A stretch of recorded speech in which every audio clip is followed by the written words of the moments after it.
ওনারা চাই আমাদের সাথে আগে থেকে ঝামেলা করতে চাইতেছে, বুঝছেন? পরিবারের ঝামেলা আগে থেকে ওরা লাগাই রাখছে, একটা অনর্থক মনে করেন যে কোনো কথা নাই বাতি নেই।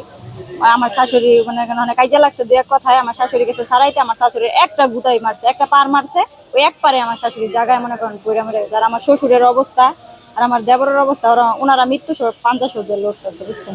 ওনার অবস্থা খুবই সিরিয়াস। আমি আমারও বুকের ভিতরে 2টা ঘুষি মারছে। আবার আমার একটা ছেলে আছে 7-8 বছরের, ওনার অবস্থাও মনে করেন যে 2-4টা লাগাইছে, পর পোলা পাই না বাসায় ডরে মনে করেন কোনো কথাই বলতে পারেন। ওনার অবস্থা খুব সিরিয়াস, আর উনি তো মরেই গেছে, ওনার কথা আর কি বলবো। সকালে ওনারা বলতেছে ওনার একটা বাচ্চা নাকি আমরা আমাকে বাসায় নিয়ে 1 ঘন্টা রাখছি, আবার নাকি 1 ঘন্টা পর দিয়ে আসছি। পোলার বয়স হচ্ছে 8-9 বছর। এটা নিয়ে আর কি মিথ্যা গুজব চলেছে, আমার বাসায় আসে না, ওনারা বলতেছে আসছে। আগেই আমার সাথে ওনার সাথে দ্বন্দ্ব ছিল, উনি আমার 7 ভরি জিনিস চুরি করছে। এটা নিয়ে আগের থেকে হুমকি দামকি দিত আমার শাশুড়িরে, তোরা মাইরালামো, তোরা গুম করে লাইমো, একটা মার্ডার করে লাগলে 10 বছর জেল খাটুম, তোর কোন ভাই ঠেকাইবো।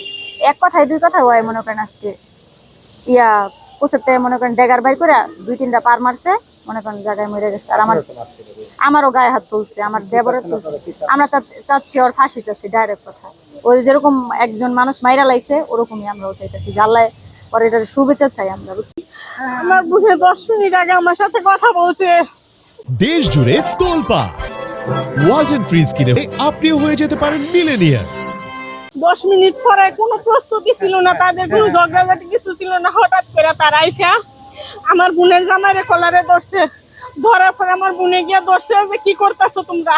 পরে খালি পিছনতে একটা ছুরি না বাগ করে বুকটার মধ্যে একটা ফাড়ি দিচ্ছে, ফাড় দেওয়ার সাথে সাথে আমার বোনে পড়ে গেছে, ওই জায়গায় মারা গেছে মনে হয় আর কি। পরে আমার বোনের জামাইরে দিছে, মাথার মধ্যে আঘাত করছে। আমার বোনের ছেলে এসে মাথার মধ্যে একটা বাড়ি দিয়ে খালি ফালাই দিছে। এইটুকুই জানি, আর কিছু জানি না আমরা। এখন আমার বোন মর গেছে, আমরা আজকে কোনো কিছু করতে পারি নাই। কালকে আমরা উপযুক্ত শাস্তি চাই।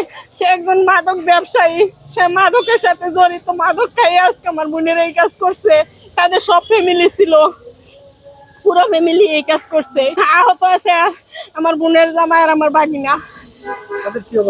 তাদের অবস্থাও খারাপ, তারা মাথায় অনেক আঘাত হয়েছে, তাদের অবস্থা খুবই খারাপ। মাথায় হাতার মধ্যে অনেকগুলি সিলি লাগছে, তাদের অবস্থা খুবই খারাপ। এই ছেলেটি নেশাগ্রস্ত ছিল, আগেও এই বাড়িতে চুরি ডাকাতি করছে। পরে হঠাৎ করে আমরা গাজীপুর থাকি, আমি শুনতে পারলাম 9:30টার দিকে ও বলছে কয় তুই তোরে মারিলেন। পরে আমার যেটা খালাতো বোন ও বলছে মারিলা, ওরা তো সোজা না, এটা করার লগে লগে এইভাবে একটা আঘাত করছে, একটা বুক বরাবর একটা ছুরি পুরাটাই ধরা হয়েছে। এই ছুরিটা যে কালকে ওই আনছে এটা সবাই দেখছে। তারপরে এই ছেলেটি যে শামসুন্নাহার এসপি ছিল আমাদের গাজীপুর, এখানে পলাতক আসামি, তার হ্যান্ডকাপ সহ হ্যাঁ বাগিয়া গেছিল। হ্যাঁ মাদক বিক্রি করে এলাকায় সবাই জানে, এই নেশাগ্রস্ত থাকে, খুন করছে। আর যেটা জাকির ভাই, ও এখন মৃত্যুর সাথে পাঞ্জা লড়তেছে হাসপাতাল, তার 8-10 ব্যাগ রক্ত লাগছে, এখনো সিলাই, তারপর অপারেশন করছে। আজকে ও বাঁচে না মরে একমাত্র আল্লাহ পাকই জানে।